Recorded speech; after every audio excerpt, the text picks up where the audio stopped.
உங்கள் தந்திவன் தொலைக்காட்சியில் தெனாலிராமன் தினமும் மாலை 6 மணிக்கு காணத் தவறாதீர்கள்.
ஈரோடு கிழக்கு தொகுதியை மீண்டும் காங்கிரஸ் கட்சிக்கு ஒதுக்கீடு செய்ய வேண்டும் என்று ஈரோடு மாவட்ட காங்கிரஸ் கட்சி கூட்டத்தில் தீர்மானம் நிறைவேற்றப்பட்டுள்ளது.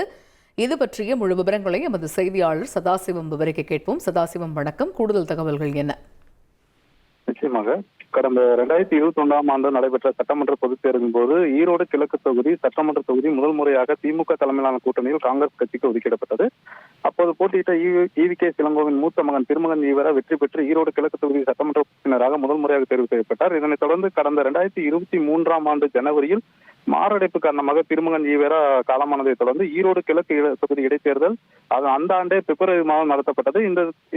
அந்த இடைத்தேர்தலின் போது திமுக சார்பில் மீண்டும் காங்கிரஸ் கட்சிக்கு ஒதுக்கிடப்பட்டது. அப்போது ஈவிகே இளங்கோவன் போட்டியிடுமாறு தமிழக முதல்வர் மு.க.ஸ்டாலின் கேட்டுக்கொண்டதை எதிர்த்து ஈவிகே இளங்கோவன் போட்டியிட்டார்.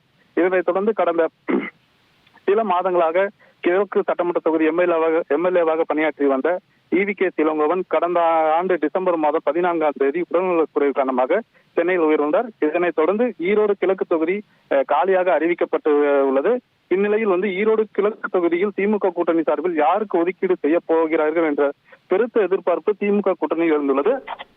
இதற்காக திமுக ஒரு தரப்பும் காங்கிரஸ் ஒரு தரப்பும் மோதிக்கொண்டு வரும் நிலையில் காங்கிரஸ் கட்சிக்கு மீண்டும் வாய்ப்பளிக்குமாறு இன்றைய தினம் நடைபெற்ற மாவட்ட காங்கிரஸ் கட்சி ஆலோசனை கூட்டத்தில் காங்கிரஸ் கட்சி மாவட்ட தலைவர் திருச்செல்வன் தலைமையில் நடைபெற்ற ஆலோசனை கூட்டத்தில் மீண்டும் ஈவிகே இளங்கோவின் குடும்பத்தை சார்ந்த இளைய மகன் சஞ்சய் சம்பத்துக்கு ஈரோடு கிழக்கு தொகுதி இடைத்தேர்தலில் போட்டியிடுவதற்கு வாய்ப்பு வழங்க வேண்டும். அதனை திமுக கூட்டணியும் திமுகவும் அதே போன்று காங்கிரஸ் கட்சியும் பரிந்துரை செய்ய வேண்டும் என தீர்மானம் நிறைவேற்றியுள்ளனர்.